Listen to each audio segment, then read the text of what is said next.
जय हिंद। नमस्कार साथियों, कैसे हैं आप सभी लोग। उम्मीद करते हैं कि आप सभी लोग अच्छे होंगे और आप सभी लोग की तैयारी जो है साथियों बिल्कुल ही अच्छी तरीके से चल रही होगी। तो साथियों, आज की इस क्लास में हम सभी लोग जो है Jharkhand JSSC field worker exam 2026 के लिए जो है टॉप ऐसे इंपोर्टेड और चुनिंदे प्रश्नों को देखेंगे, जो कि साथियों आपके 19 जुलाई के एग्जाम के लिए जो है काफी ही इंपोर्टेंट है। तो आप जो इस क्लास को बिल्कुल अच्छी तरीके से लास्ट तक देखिएगा और इस क्लास में दिए जाने वाले इन सभी क्वेश्चनों को आप अच्छी तरीके से जरूर याद कर लीजिएगा, जिससे कि आप जो अपने एग्जाम में सभी क्वेश्चनों को आसानी तरीके से बना पाएंगे। तो चलिए साथियों, क्लास को स्टार्ट करते हैं और देखिएगा कि क्वेश्चन जो है क्या पूछे गए। क्वेश्चन यहाँ पे आपसे पूछे गए कि झारखंड निम्नलिखित में से कौन से खनिज का एकमात्र उत्पादक है।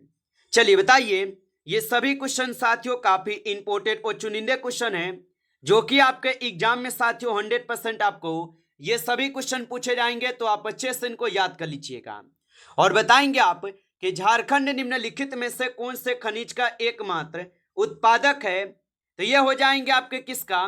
तो यहाँ पे इस क्वेश्चन का आप सही जवाब ऑप्शन डी को करेंगे।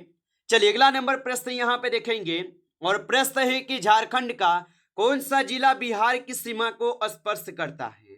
चलिए बताएंगे। तो झारखंड का कौन सा जिला बिहार की सीमा को स्पर्श करता है। तो ये हो जाएंगे पलामू जिला। ऑप्शन यहाँ पे सही जवाब है, पलामू जिला होगा, याद रखेंगे। अगला नंबर प्रश्न यहाँ पे आपसे दिए गए और प्रश्न है कि राजमहल की पहाड़ियों में निम्न में से किस मिट्टी की प्रधानता है। चलिए बताइए। तो राजमहल की पहाड़ियों में निम्न में से किस मिट्टी की प्रधानता होगा। तो यह हो जाएंगे काली मिट्टी की प्रधानता। ऑप्शन ए सही जवाब है, काली मिट्टी होगा। अगला नंबर प्रश्न यहाँ पे आप देखेंगे और प्रश्न है कि Tata iron and steel company की स्थापना कब हुई थी। चलिए बताइएगा आप यहाँ पे। तो Tata iron and steel company की स्थापना कब हुई। तो इनकी स्थापना होती है 1907 में। ऑप्शन यहाँ पे बी जो है सही जवाब है, 1907 में हुई थी। आप अच्छे से याद रखेंगे। अगला नंबर प्रश्न यहाँ पे दिए गए और प्रश्न है कि कृषि विभाग के अनुसार झारखंड कितने कृषि जलवायु उप क्षेत्र में विभाजित है। चलिए बताइएगा आप यहाँ पे। तो कृषि विभाग के अनुसार झारखंड कितने कृषि जलवायु उप क्षेत्र में विभाजित है। तो ये हो जाएंगे 3। ऑप्शन यहाँ पे सी कीजिएगा, 3 होगा। अगला नंबर प्रश्न यहाँ पे दिए गए और प्रश्न है कि झारखंड में इंटरनेशनल पार्सल हब जो है ये कहाँ स्थापित किया जाएगा। तो झारखंड में इंटरनेशनल पार्सल हब कहाँ स्थापित किए जाएंगे। तो ये स्थापित किए जाएंगे नामकुम में। ऑप्शन यहाँ पे बी जो है सही जवाब है, नामकुम में होगा। अगला नंबर प्रश्न यहाँ पे दिए गए प्रश्न है कि निम्न में से कौन सा सही जो है सुमेलित नहीं है। तो निम्न में से कौन सा यहाँ पे सही सुमेलित नहीं है। तो यहाँ पे आपका बी जो है ये गलत है। ऑप्शन बी कीजिएगा सही जवाब। अगला नंबर प्रश्न यहाँ पे देखेंगे झारखंड में कृषि का प्रदर्शन किस स्तर का है। चलिए बताइएगा आप यहाँ पे। तो झारखंड में कृषि का प्रदर्शन किस स्तर का होगा। तो इनका हो जाएंगे राष्ट्रीय औसत से बहुत निम्न। ऑप्शन यहाँ पे बी कीजिएगा इस क्वेश्चन का आप सही जवाब। अगला नंबर प्रश्न यहाँ पे दिए गए बॉक्साइट के आरक्षित भंडार की दृष्टि से झारखंड राज्य का भारतवर्ष में डैश स्थान है। तो बॉक्साइट के आरक्षित भंडार की दृष्टि से झारखंड राज्य का भारत में कौन सा स्थान होगा। तो इनका हो जाएंगे 7वां स्थान। ऑप्शन यहाँ पे बी सही जवाब होगा, 7वां स्थान है। आप अच्छे से इनको जो है याद रखेंगे। चलिए अगला नंबर प्रश्न यहाँ पे आप देखिएगा और यहाँ पे प्रश्न है कि निम्न में से किस राज्य के संस्थापक को गोमुखी राजा के नाम से जो है जाना जाता है। चलिए बताइएगा आप यहाँ पे। तो निम्न में से किस राजा के संस्थापक को गोमुखी राजा के नाम से जानते हैं। तो यहाँ पे इस क्वेश्चन का आप सही जवाब ऑप्शन सी करेंगे, पंचेते के होगा। ऑप्शन सी सही जवाब है। चलिए अगला नंबर प्रश्न यहाँ पे देखेंगे। प्रश्न है कि सरदारी लड़ाई का विलय निम्न में से किस आंदोलन से में हुआ था। चलिए बताइए। तो सरदारी लड़ाई का विलय निम्न में से किस आंदोलन में हुआ। तो इनका होते हैं आपके मुंडा आंदोलन में। ऑप्शन यहाँ पे डी कीजिएगा सही जवाब, मुंडा आंदोलन में। चलिए अगला नंबर प्रश्न यहाँ पे आप देखेंगे और प्रश्न पूछे गए कि लौस नायक अल्बर्ट एक्का किस वर्ष भारत पाक युद्ध में वीर गति को प्राप्त हुए हैं। चलिए बताइए। और आप अभी तक इस क्लास को लाइक नहीं किए हैं तो क्लास को एक बार आप लाइक कर लीजिए। नए हैं आप इस चैनल पे तो चैनल को सब्सक्राइब करके ऑल नोटिफिकेशन को ऑल पे दबा के जुड़ जाइए, जिससे कि जब भी कोई नई क्लास हो सबसे पहले क्लास का नोटिफिकेशन जो है आपके पास पहुंच सके। तो चैनल को सब्सक्राइब जो है जरूर कर लीजिएगा। और बताएंगे आप यहाँ पे कि लौस नायक अल्बर्ट एक्का किस वर्ष जो है भारत पाक युद्ध में वीर गति को प्राप्त हुए। तो ये प्राप्त हुए थे आपके 1971 में। ऑप्शन आपका सी सही जवाब है। अगला नंबर क्वेश्चन यहाँ पे आप देखेंगे कि माँ योगिनी मंदिर किस जिले में स्थित है। तो माँ योगिनी मंदिर किस जिले में स्थित होगा, तो ये गोंडा जिला में है। ऑप्शन डी कीजिएगा सही जवाब। अगला नंबर क्वेश्चन यहाँ पे आप देखेंगे, क्वेश्चन है कि जगन्नाथ मंदिर जो ये किस जिले में स्थित है। तो जगन्नाथ मंदिर किस जिले में स्थित हो जाएगा, तो जगन्नाथ मंदिर रांची जिला में स्थित है। ऑप्शन ए सही जवाब होगा, रांची जिला में स्थित है। अगला नंबर प्रश्न यहाँ पे देखेंगे, मानव शरीर का सबसे बड़ा अंग जो है कौन सा है। चलिए बताइए, तो मानव शरीर का सबसे बड़ा अंग कौन सा है। तो मानव शरीर का सबसे बड़ा अंग जो है यहाँ पे हो जाएंगे आपके चमड़ा। ऑप्शन सी कीजिएगा, चमड़ा होगा। अगला नंबर प्रश्न यहाँ पे आप देखेंगे और प्रश्न है कि कोल विद्रोह जो है ये कब हुआ था। चलिए बताइएगा आप यहाँ पे, तो कोल विद्रोह जो है कब हुआ था। तो कोल विद्रोह होते हैं आपके 1831-32 में। ऑप्शन ए सही जवाब है। अगला नंबर प्रश्न यहाँ पे देखेंगे कि किस मिट्टी में लोहे और एल्युमिनियम की ग्रंथियां जो है पाई जाती है। चलिए बताइएगा आप यहाँ पे कि किस मिट्टी में लोहे और एल्युमिनियम की ग्रंथियां पाई जाती है। तो ये पाई जाती है लेटेराइट मिट्टी में। ऑप्शन डी कीजिएगा, लेटेराइट मिट्टी में होगा। अगला नंबर क्वेश्चन देखेंगे, इनमें से बाजरा है। चलिए बताइए, तो इनमें से कौन है जो कि बाजरा है। तो यहाँ पे आप सही जवाब ऑप्शन सही करेंगे। एक से ज्यादा विकल्प सही है, यहाँ पे ए और बी दोनों सही है।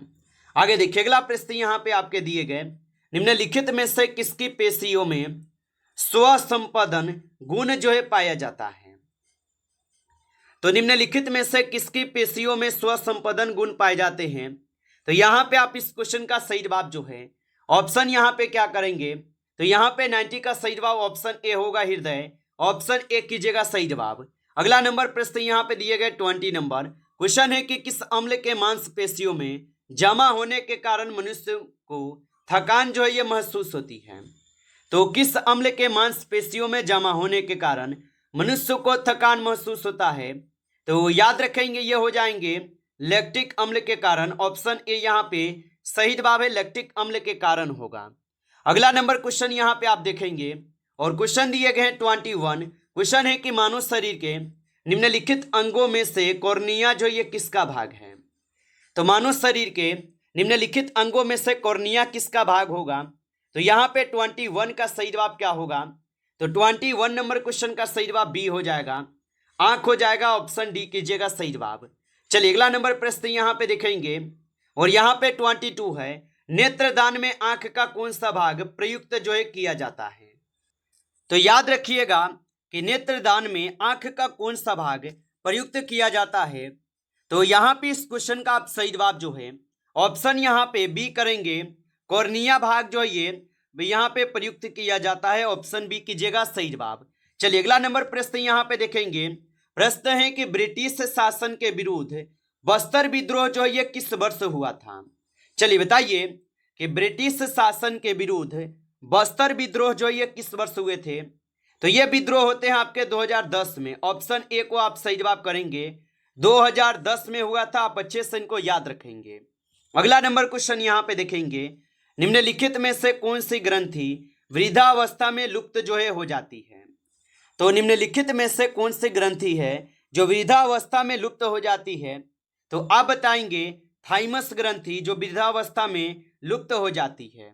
अगला नंबर प्रश्न यहाँ पे देखेंगे 25 क्वेश्चन कि नेत्र में प्रवेश करने वाले प्रकाश की मात्रा का नियंत्रण निम्न में से किस अंग द्वारा जो है किया जाता है। तो नेत्र में प्रवेश करने वाले प्रकाश की मात्रा का नियंत्रण निम्न में से किस अंग द्वारा जो किया जाता है। तो ये किए जाते हैं आइरिस के द्वारा। ऑप्शन यहाँ पे डी कीजिएगा, आइरिस द्वारा। अगला नंबर प्रश्न आप देखेंगे और यहाँ पे 26 क्वेश्चन है, कॉफी की खेती का पहली बार प्रयोग जो है किसने किया था? तो कॉफी की खेती का पहली बार प्रयोग किसने किया था? तो इसका प्रयोग किए हुए थे बाबा बुदन पहाड़ी। ऑप्शन यहाँ पे डी सही जवाब है, बाबा बुदन पहाड़ी होगा। चलिए अगला नंबर प्रश्न यहाँ पे देखेंगे कि पलामू एवं लोहरदगा निम्नलिखित में से किस खनिज के लिए जो है प्रसिद्ध है? तो पलामू एवं लोहरदगा निम्नलिखित में से किस खनिज के लिए प्रसिद्ध होगा? तो यह बॉक्साइट के लिए है। ऑप्शन यहाँ पे बी सही जवाब है, बॉक्साइट के लिए है। चलिए अगला नंबर प्रश्न यहाँ पे देखेंगे 28 क्वेश्चन। भारत के किस राज्य में विश्व का सबसे बड़ा थोरियम भंडार है? चलिए बताइए, तो भारत के किस राज्य में विश्व का सबसे बड़ा थोरियम भंडार है? तो ये हो जाएंगे आपके केरल में। ऑप्शन ए को सही जवाब करेंगे, केरल में होगा। अगला नंबर प्रश्न यहाँ पे दिए गए 29 क्वेश्चन है कि शिव समुद्र जलप्रपात जो ये किस नदी पर स्थित है? तो याद रखेंगे कि शिव समुद्र जलप्रपात किस नदी पर स्थित है? तो यह स्थित हो जाएंगे आपके कावेरी नदी पे। ऑप्शन यहाँ पे डी सही जवाब है, कावेरी नदी पे। अगला नंबर प्रश्न यहाँ पे देखेंगे 30 नंबर क्वेश्चन है कि हिरोशिमा और नागासाकी शहर किन दो द्वीपों में स्थित है? चलिए बताएंगे यहाँ पे, तो हिरोशिमा और नागासाकी शहर किन दो द्वीपों में स्थित होगा? तो 30 नंबर का सही जवाब ऑप्शन ए करेंगे आप। ऑप्शन ए यहाँ पे सही जवाब है, याद रखेंगे। चलिए अगला नंबर प्रश्न यहाँ पे देखेंगे 31 क्वेश्चन है भारत का सबसे अधिक विस्तृत भू आकृति प्रदेश है? तो भारत का सबसे अधिक भू आकृति जो है यहाँ पे प्रदेश होगा। तो 31 का सही जवाब ऑप्शन डी करेंगे, दक्षिण का पठार। ऑप्शन डी कीजिएगा सही जवाब। चलिए अगला नंबर प्रश्न देखेंगे कि अपने प्रकृति प्रवेश में वन्य जीवन के लिए कानूनी तौर पर आरक्षित क्षेत्र है। तो अपने प्राकृतिक परिवेश में वन्य जीवन के लिए कानूनी तौर पर आरक्षित क्षेत्र है। तो यह हो जाएंगे बायोस्फीयर रिजर्व। ऑप्शन ए को यहाँ पे सही जवाब करेंगे। अगला नंबर प्रश्न यहाँ पे दिए गए ओटावा सम्मेलन किस वर्ष जो है हुआ था? तो ओटावा सम्मेलन किस वर्ष हुए थे? तो ओटावा सम्मेलन होते हैं 1932 में। ऑप्शन यहाँ पे डी सही जवाब है, 1932 में। अगला नंबर प्रश्न यहाँ पे है कि किसने मोहम्मद अली जिन्ना को हिंदू मुस्लिम एकता का दूत जो है कहा था? तो याद रखेंगे कि किसने मोहम्मद अली जिन्ना को हिंदू मुस्लिम एकता का दूत कहा था? तो ये कहे थे सरोजिनी नायडू। ऑप्शन ए यहाँ पे इस क्वेश्चन का सही जवाब है, सरोजिनी नायडू होगा। अगला नंबर क्वेश्चन देखेंगे 35 क्वेश्चन है कि समुच्चय का सही जो है संधि विच्छेद क्या है? तो याद रखेंगे कि समुच्चय का सही संधि विच्छेद होता है सम जोड़ उत जोड़ आए, यानी ऑप्शन आपका बी जो यहाँ पे सही जवाब दिए गए हैं। नमस्कार साथियों, इस क्लास में आपके टॉप 35 क्वेश्चन थे जो काफी इंपॉर्टेंट क्वेश्चन थे। साथियों यदि आपको क्लास अच्छा लगा हो तो क्लास को लाइक कर लीजिए। नए हैं आप इस चैनल पे तो चैनल को सब्सक्राइब करके ऑल नोटिफिकेशन को ऑल पे दबा के जुड़ जाइए, जिससे कि जब भी कोई नई क्लास हो सबसे पहले क्लास का नोटिफिकेशन जो है आपके पास पहुंच सके। तो चैनल को सब्सक्राइब कर लीजिएगा। चलिए फिर मिलते हैं आपसे एक नेक्स्ट टॉपिक के साथ नेक्स्ट क्लास में। तब तक के लिए जय हिंद, जय भारत।